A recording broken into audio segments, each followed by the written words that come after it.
Hello, hi guys! Magandang hapon sa inyong lahat. This is Chin Rodriguez from my Sagari channel.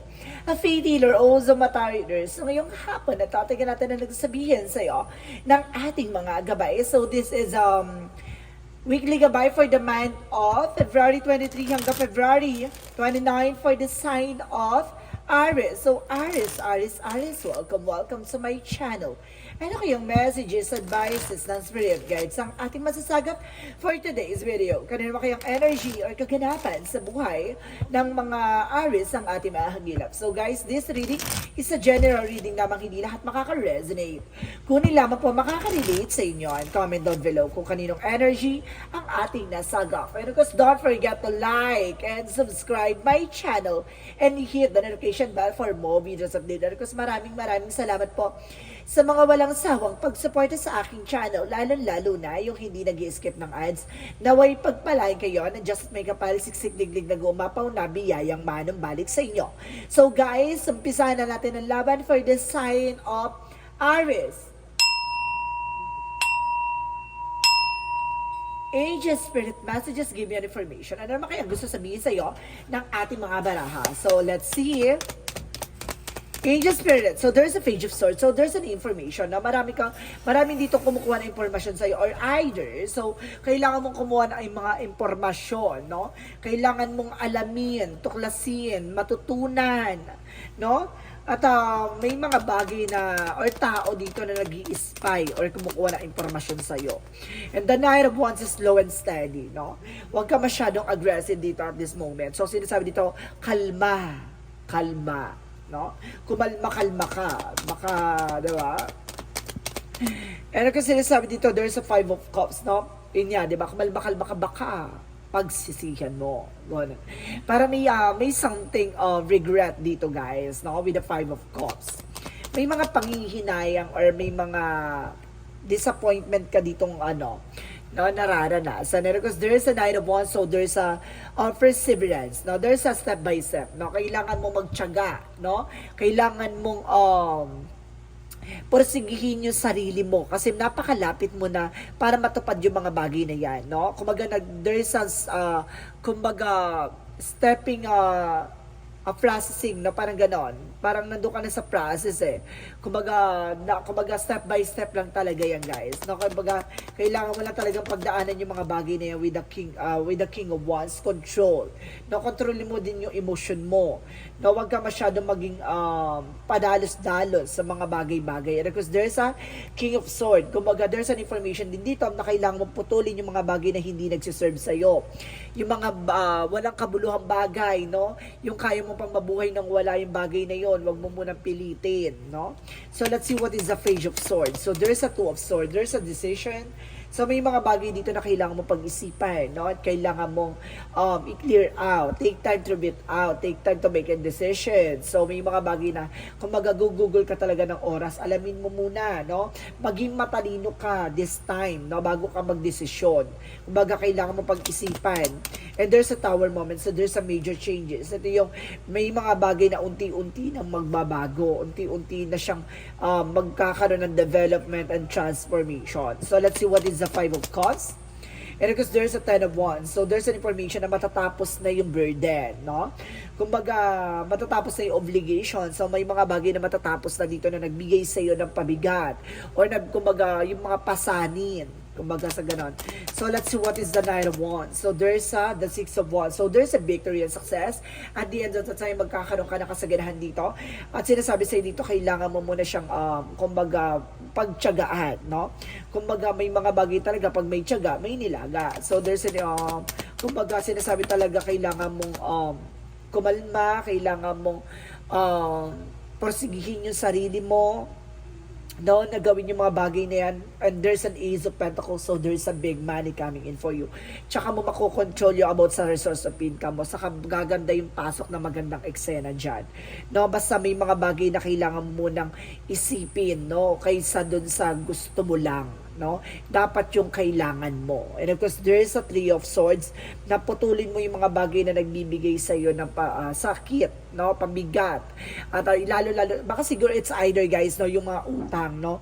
Na dapat yung kailangan mo ng putulin. Stop the pattern niya, di ba? So, may mga bagay na sistema ka na kailangan mong iwasan na at kailangan mong tigilan na. Yung pangungutang or kumbaga yung kunyari may darating na pera sa iyo, no? Pangungunahan mo na, no? And of course, kapag nagkaroon ng aberya, nagkaroon ng something postponed, di ba? Kumbaga mapapatong-patong yung mga problema mo. So there's a possible na kailangan mong limitahan yung sarili mo na makontrol mo yung mga bagay-bagay, no? Kung kailan kapag may mga gusto kang bilhin, pag-ipunan mo muna bago mo bilhin yung isang bagay na yon. Para na sa ganon, kumbaga kung bibili ka ng hindi mo na siya ipapangutang. So let's see what is the Page of Swords and the Two of Swords. So there's a Page of Wands, so there's a good news, no? May magandang balita dito at may mga magandang plano na magbibigay sa ng pag-unlad, no? And of course, there's a Page of Cups na makinig ka sa intuitions mo, makinig ka sa inner voice mo kasi yan ang tutulong sa iyo para mailagay ka sa tamang landasin. So let's see what is the Five of Cups and the Ten of Wands. Represent the Ace of Cups. So there's a new offer, love life coming in for you, no? Kumbaga, pagkatapos mo na ng mga obligasyon na yan, pagkatapos mga responsibilidad na yan, pagkatapos na ng bigat at nakatuto ka na sa sarili mo, saka mo matatagpuan yung taong magmamahal sa'yo. Ganun yun. Kasi hindi ka pa okay no? Paano ka bibigyan ni God ng magmamahal sa'yo kung ikaw ay hindi ka pa stable at hindi ka pa okay sa sarili mo, di ba? And the Queen of Cups, so magkakaroon ka na ng healing dito in all aspects. So, may mga bagay na unti-unti na mag-heal. At the same time, there's a Seven of Pentacles, magkakaroon ka ng harvest time with a big money. Kumbaga, marunong ka na mag-budget, marunong ka na mag-control, kumbaga, kayang-kaya mo na kung paano mo papatakboy na papaikutin yung eksena mo pagdating sa finances. So, let's see what is the King of Swords and the Three of Swords. So, there's an Eight of Pentacles, collaboration, no? Teamwork. So, may mga bagay dito na kailangan mong, kumbaga, being dedicated sa ginagawa mo, kailangan mo mag-focus, at kailangan mo talagang, kumbaga, tigilan at putulin yung mga bagay na walang kaugnayan sa'yo at lalo-lalo na yung hindi nagsiserve sa'yo, no? Kumbaga, kailangan mong mag-focus, mag-imbak, kumbaga, mag-ipon muna bago ka bumili ng isang bagay na alam mong gustong-gusto mo. So, let's see what is the outcome. Ang pinaka-outcome for you is the High Priestess. So, there's a hidden agenda and hidden enemy. So, there's a lot of mystery secrets, ganon. Kumbaga, may mga bagay na parang malalaman ka, may mga bagay dito na matutuklasan ka, at the same time with the World card. Kumbaga, hindi mo alam kung anong laro ang ibibigay sa'yo ng tadhana, no? Iikot ang kapalaran mo at maaaring makapag-travel ka sa ibang bansa, no? Kung of course, sinasabi dito, guys, no? Kumbaga, may potential ka para makibang bansa. And of course, there's an information din dito parang natatakot, no? Nasa sense ko parang natatakot ka mag-ibang bansa. Pero suddenly, kung ipupush through mo din siya, magbibigay sa'yo ng success to. So, let's see what is additional messages for career. So, there's a Four of Swords, no? Yung career mo kasi, kung magkakaakibat dito yung fear.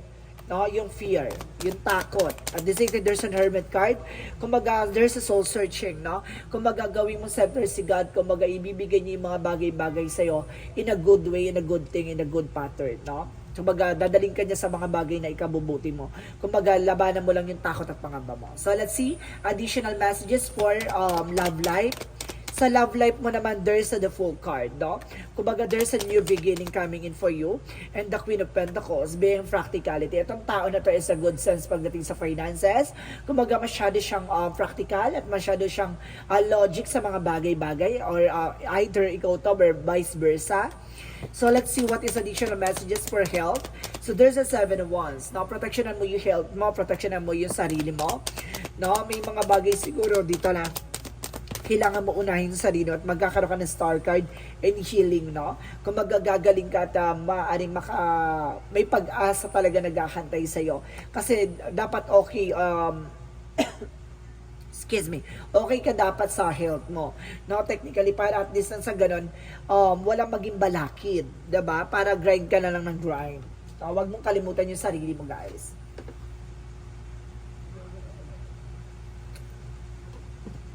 So, let's proceed na tayo sa Magical Fairy Messages.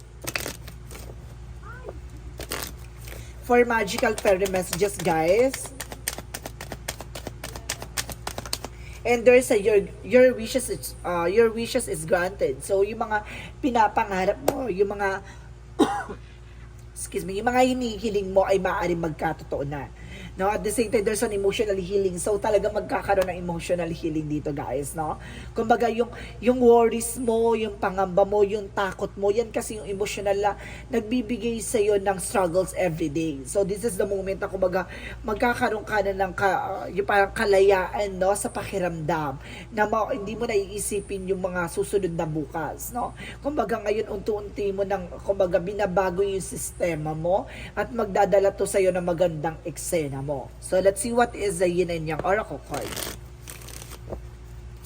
For Yin and Yang Oracle card represents storm, unexpected, no? Kumbaga, maraming unos na dadating sa'yo with unexpected moment. May mga bagay na kailangan mapagandaan. There's a message and dreams. Marami kang matutupad na mga pangarap dito. May mga binibigay din sa'yo mensahe yung mga gabay mo with your dreams, no? And there is fear, yung sinasabi ko, yung takot at pangamba mo, ibigyan mo ng limitasyon, no? Kumbaga, ilugar mo yung takot mo. At the same time, there is a confusion. Kumbaga, nagbibigay kasi ito ng illusion and confusion sa'yo. So, maaaring naguguluhan ka, natatakot ka at nangangamba ka, kaya ayaw mong ilaban. Kaya nagkakaroon ng, kumbaga, stuck on the situation, no? Nai-stuck ka dun sa sitwasyon na yun. Kaya hindi ka hindi mag-develop yung buhay mo. Ganon. So, let's see what is Archangel Raphael messages for you. So, there's an home help. So, kailangan mo ng tulong sa iyong tahanan. No? Maaring talaga nagkakaroon ng struggles talaga dyan sa bahay nyo. At the same time, there's, yes, no? Maaring, kumbaga, pagdating sa health, ang sagot ay yes, no? Maaring, gagaling ka sa anumang uri ng karamdaman mo, no? So, let's see what is Archangel Michael messages. Archangel Michael, messages for you is let go of fear now. So see, ito yung sinasabi ko kanina pa na kailangan mo labanan ng takot at pangamba mo. Kailangan mo humarap sa bukas, no? Kailangan mong maging matapang, maging malakas, no? Hindi na uso ang takot at pangamba ngayon. Kailangan mong laban na laban. At the same time, lean on God and the angels sa support, no? Kumbaga sinasabi dito, nandito si God, no? Talagang nakaagapay at sumusuporta sa iyo, pati ang ating angel spirit. So, there's a full support sa iyo ng ating mga angel spirit guides, no? So, kumbaga kailangan mo lang talagang magpatuloy, no? Huwag kang matakot. Kumbaga, kailangan mo mag-take ng risk. Kailangan mong ilaban. Kumbaga, may mga pumapasok sa isip mong ideas, ilaban mo yan. And there's a 7 star sister. See? Kung may 7 archangels, may 7 sister, no? Star sister. So, some of you guys, kung nakakakita ka ng 7 na stars na magkakadikit, na naka-align sila, guys, sumingi ka ng gabay. And there's a wait. May mga bagay na hinihintay, no? Kumbaga, wag mong pilitin yung mga bagay na hindi pa para sa'yo. So, let's see what is an angel's answer. For angels answer represent within the next few weeks. So, sa mga susunod na linggo, magkakaroon ng mga unti-unting pagbabago. So, let's see what is the angel's answer. So, there's abundance. So, I told you. So, no, magkakaroon ka ng kasaganahan. Kung itong kasaganahan na to, kung babaguhin mo yung sistemang kinagisnan mo or kinagagalawan mo. And there's a big happy changes, no? I told you, di ba? Kailangan mong baguhin ang sistema mo para maging masaya ang magiging pagbabago mo. So, let's see what is the Romance Angels. Pagdating sa Romance Angels, there's a free yourself, no? Kumbaga, take back controlling your life, no? Kailangan, kumbaga, kaya mo dapat manindigan at kaya mo dapat proteksyonin yung sarili mo. And there's an honeymoon. Saka mo matatagpuan yung tao magmamahal sa'yo. No? Talagang malalasap mo ang pag-ibig na wagas. So, let's see what is the chakra messages. For the chakra, there's an impatience. So, nagkakaroon talaga ng impatient dito. Ito yung struggles din sa'yo na there's a fear and doubt. Pero at the same time, there's an impatient, no? Kumbaga, gusto mo kasi agad-agad, nagiging padalos-dalos ka. Kumbaga, ganun talaga, guys. Kailangan mong pagtiyagaan yung isang bagay para makuha mo. And there's a vanity. I told you, di ba? Ito yung sinasabi ko, yung mga luho or bisyo mo na wala sa lugar, kailangan mo ng iwasan yan, no? And there's an enlightenment. Bigyan ng kaliwanagan at bibigyan ka ng kaliwanagan sa mga bagay-bagay na, kumbaga, magpapabago ng buhay mo. So, let's see what is a Monsology. Monsology represents work through your fears. No? Kailangan mo labanan ng takot at pangamba mo dito, guys. And of course, sinasabi dito na you're very close to achieve your goal, no? Napakalapit mo na eh. Kasi alam mo kung bakit? You have abilities, you have skills, pero hindi mo, kumbaga, nilalaban. Kasi natatakot kang sumubok. And your dreams need a practical plan. So, kung gusto mo matupad yung mga pangarap mo, kailangan mo maging practical. So, let's see what is additional messages. And of course, parang may nasa-sense din ako dito, kumbaga, kung ang trabaho mo is, kumbaga, craft, yung ikaw yung gagawa ng bagay na ibebenta mo o yung negosyo mo. Kumbaga, sinasabi sa'yo, pagdating sa business, walang kamag-anak, walang kapatid, walang kaibigan dyan, no? Kaya, kumbaga, kapag nagtrabaho ka, kumilos ka, kailangan may kita ka. Hindi pwede yung thank you lang, hindi pwedeng ganun. And there's an animal, so kailangan mo ng, kumbaga, ng approach siguro ng animals dito, guys, no? Kumbaga, it's some of you guys animal lover, no? So let's see what is additional messages for angel spirit, guys. And of course, guys, there's a failure, no? May mga bagay dito na there's some mistakes na kumbaga nagagawa mo, pero yung pala opportunity pala yon para matutunan mo yung bagay na yon. Yung para yun. Ikaw kasi kumbaga nagkakaroon ka ng something ng takot ka sa rejection eh.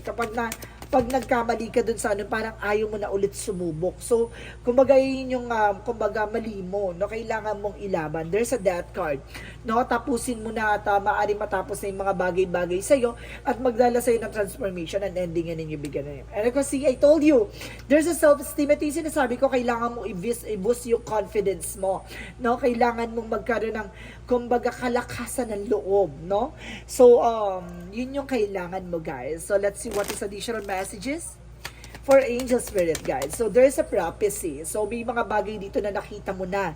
May mga kakayanan ka rin or pangitain ka rin na, kumbaga, natatanaw mo na. Pero, kumbaga, eventually, hindi mo pinaniniwalaan. Or hindi mo, kumbaga, sinisingkin sa'yo. Kaya, kumbaga, nangyayari, nagkakamali ka. Kasi, nagkakaroon ka na ng vision and thoughts. Pero, hindi mo siya ginagawang awareness for your own sickness, no? Kumbaga, ang nangyayari kasi, guys, kumbaga, inaano mo, kumbaga, hindi mo siya pinapasawalang bahala. Parang, kumbaga, dinidedma mo na lang siya, parang ganon. Yun yung kailangan mong baguhin. Kapag nakaranas ka ng mga signs of synchronicities, gawin mong guide yan sa'yo. And there's a release, no? Kailangan mo na yung alisin yung toxicities mo and negativities mo, no? Yung negative thoughts and of course, sariling toxic behavior, kailangan mo alisin yan. And there's a transformation na may magbabago sa buhay mo with the magic, no? Kumbaga, sa isang iglap lang babaguhin to ng tadhana. May mga bagay lang siguro na kailangan mong paniwalaan. So, let's see what is additional messages. So, there's a blossoming abundance. So, magkakaroon ka ng kasaganahan at magandang buhay at karangyaan. At the same time, there's an hostilities. Protect your power, protect your energy. Protection mo yung sarili mo sa sarili mong multo. Kasi ikaw yung nagbibigay balakid kaya hindi natutupad yung mga pangarap mo. There's an anxiety. So see, kumbaga nagkakaroon nandito ng sleepless nights, stress, worries, deception, that because of your own fear, no? Kumbaga natatakot ka sa sarili mo eh, natatakot kang mag-reject, natatakot kang ilaban. Yun yung bagay na kailangan mong aralin, no? Na kumbaga matuto kang sumubok at matuto kang mag-take ng risk. So let's see what is the angel's number. Angel's number represent 29. I am insightful. So see, kumbaga may mga pangitain ka talagang nakikita eh, no? Kumbaga gamitin mo yan, no? Para maging guide mo, para malaman mo yung mga bagay na dapat mong gawin at may mga bagay kang dapat iwasan.